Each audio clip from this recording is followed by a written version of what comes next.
До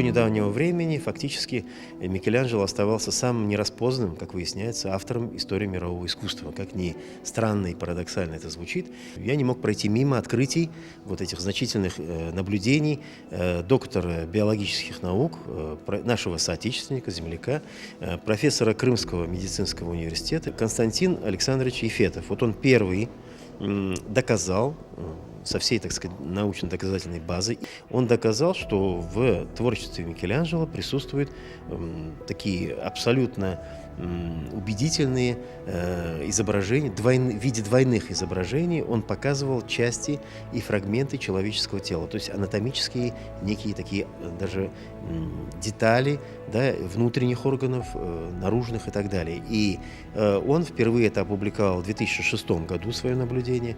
Я с этим познакомился в 2009 году, с этим массивом, да, его открытий. И потом уже как профессиональный, повторяю, художник-монументалист, именно из цеха Микеланджело, скажем, вот у меня весь корпус постепенно возник. То это неизвестные произведения, ранее неизвестные произведения Микеланджело. Впервые они были показаны в 2011 году здесь же на выставке «Хатыра» Крымского союза художников. И потом, повторяю, они показывались и в Академии Мимар Синана в Стамбуле, в Мельбурне в Академии Монаша, да, в Москве в Манеже, в Киеве раньше еще показывал, ну и в Крыму, естественно. Да. Неизвестные два главных произведения изображены на стенах Сикстинской капеллы. Это автопортрет в образе Бога-Творца и гигантский Давид. 61 метр, 63 сантиметра. Это совокупный размер вот его гигантского Давида высотой.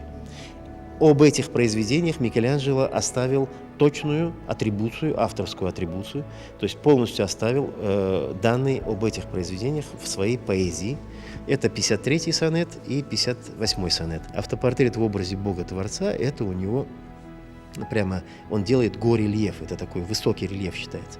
Вот такими способами, где он показывает сначала обнаженные ноги пророка Ионы, вот за моей спиной который, да, потом уходит под юбку, показывает некие табуированные части тела, которые считаются срамными, да, а для Микеланджело ведь все божественно.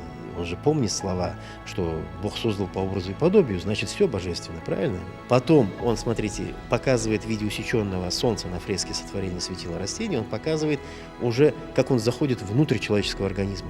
То есть он заходит вообще внутрь человека, а мы знаем, в то время он анатомировал тайно трупы, да, в покойницкой монастыря Санта-Спирита. Он заходит внутрь человека и показывает уже органы, да, которые доступны только при анатомировании трупов в то время, правильно?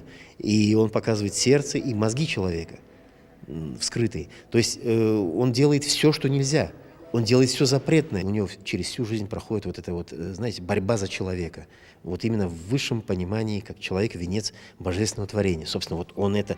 И это есть гимн Ренессанса, мы знаем, да?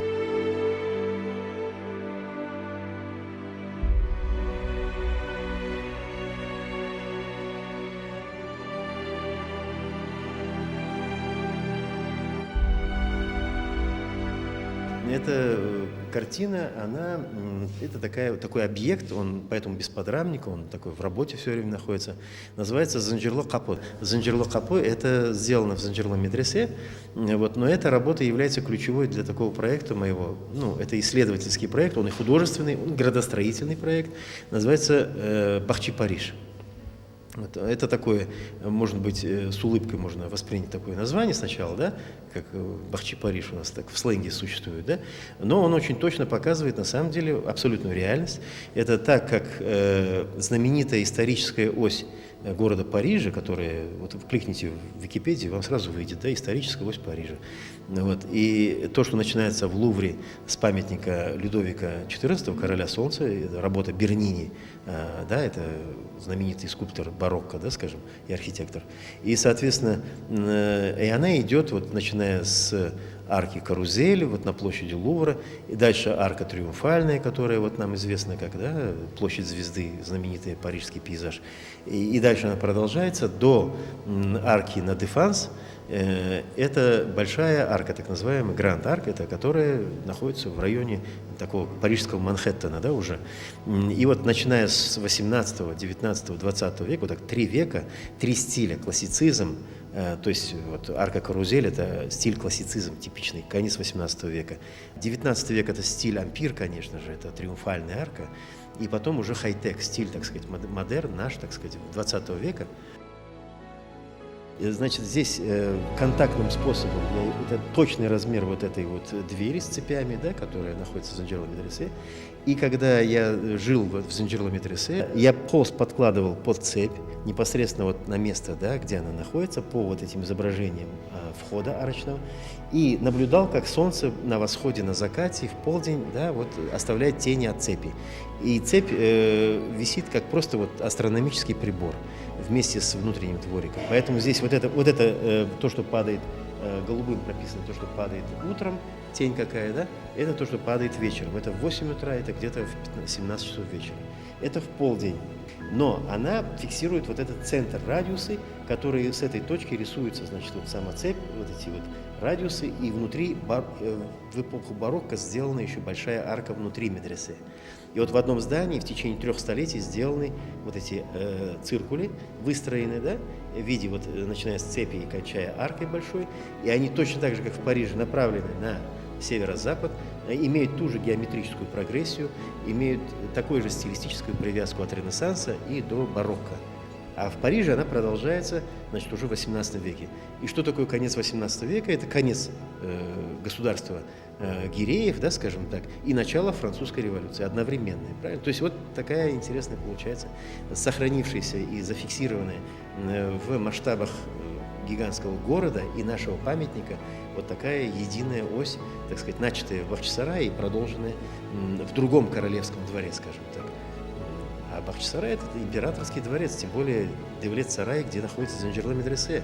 Это зенит власти гиреев, период Менгли-Гирея, мы знаем, да, и он по власти даже больше имел ресурса и масштаба, чем тот же Париж, например.